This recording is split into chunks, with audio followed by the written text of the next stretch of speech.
Okay, this is an improvised demo on how to make a mouth transparent mask for those who work with the deaf or hard of hearing. I'm saying improvised because the best demo would be right by the sewing machine, but I don't have it here and I don't have the exact materials. But if I show it, it should be enough for somebody else to follow the instructions. Here are the pieces that I cut. The important part is the vinyl at 3.5 inches by 6 inches. The vinyl can be something like the vinyl used in zipper bags for bedding, or it can be vinyl that's purchased by the yard at a place like Joann's or Michael's. Maybe an 8-gauge vinyl would be good. The zipper bag stuff is about 3.2, 3.4, and that's okay too.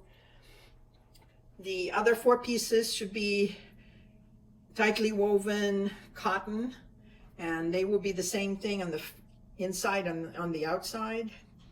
I'm showing 2 different colors here, but it can be all the same color. So there's a left side and a right side that are the same size, 3.5 inches by 5.5 inches. The top is 5 by 11 and the bottom is 7 by 11. I'm not showing here the ties, but the ties can be made from fabric or from t-shirt yarn.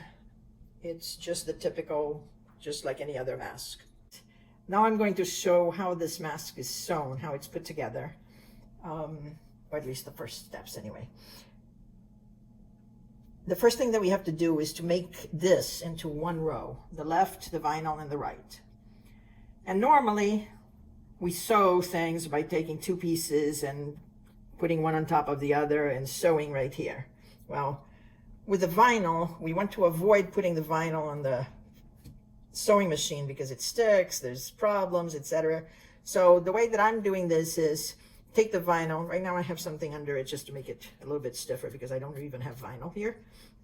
You take the vinyl, you take the fabric on the outside, and you wrap the fabric around the vinyl, and you make the 2 ends meet on both sides. Make sure that they meet on both sides. And then you sew here with 1/4 inch seam. The seam should be done with a large needle on 90-14 and with a stitch that's not too small. So on my machine I use a 2.5 because you don't want to make too many holes in the vinyl that are too big.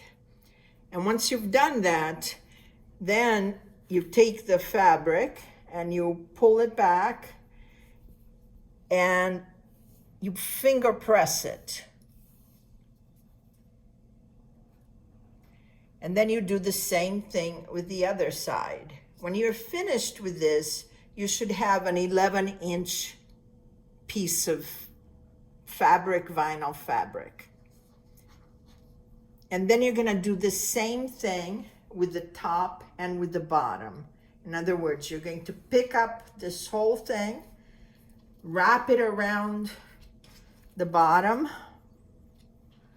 make the bottom wrap around it like this, sew it with a 1/4 inch seam, pull it back, and the bottom will be like this.